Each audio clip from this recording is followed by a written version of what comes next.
Hello, I'm Jonathan Matthias. This is Chai Asia, and this is Christy. So together we form a team to study on Centre Pompidou from the neo-modernism era, which is done by Richard Rogers and Renzo Piano. And we made a model of the building itself, and we'll be presenting to you on what Centre Pompidou is all about. So a little history on how Centre Pompidou came to be is that back in 1971, French President Georges Pompidou, he wanted a museum to house contemporary arts, and he was really fascinated by art itself. And at the same time, his requirement was that the building should be involved with the current architecture style, which is neo-modernism or the high-tech architecture. And how he decided to choose the best design and the best architect to settle this project is by hosting a competition worldwide.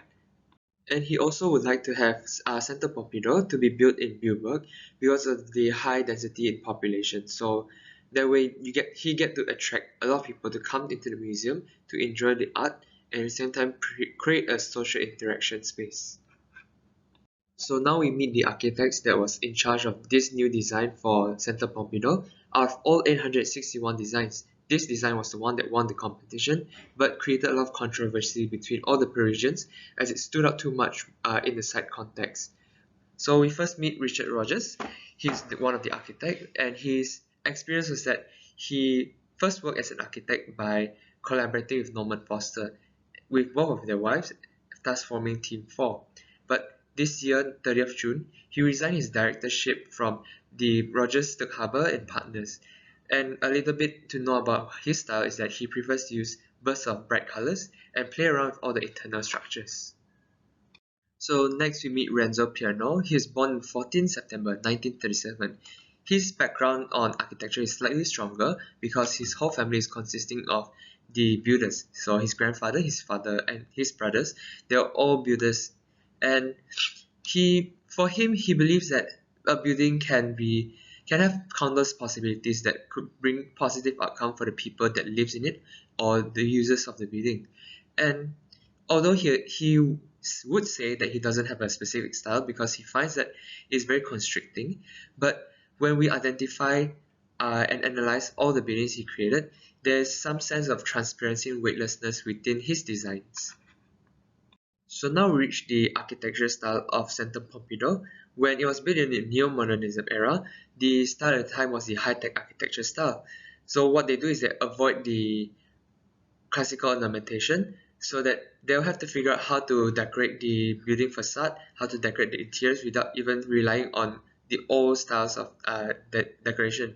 And how they do that is they play with lightweight materials, they play with the internal structural elements, and at the same time they have to focus on how to create functional spaces, meaning to say that each space should have a reasoning and it should not be redundant, and that's through the play of programmatic design.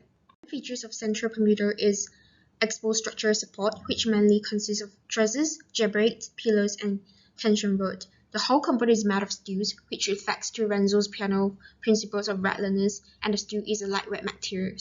And furthermore, it also reflects to Richard Rogers' Bowelisms, which means by bringing out the interior structures and the services to be exposed. And the trusses is used to support the slats and transfer the load to the ground through the jabrets and the pillars, while the tension rod is used to support the structure formed strongly. The surfaces are categorized into 4 colors, and it reflects to Renzo's piano styles of using bright colors.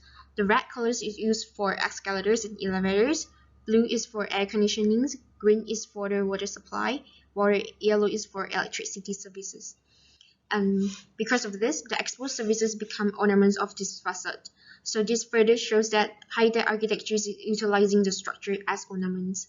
Throughout the entire project, both architects' concepts is to make the gallery features movement because high-tech architecture is making building a pure machines-like but still aesthetic. So when visitors use the red escalators and elevators, it seems like a components of machines working together. After all the interior structure and services are exposed on the exterior, it clears out the interior space. It allows people to move more freely because there is no obstruction. So Plus, the space can be rearranged whenever needed.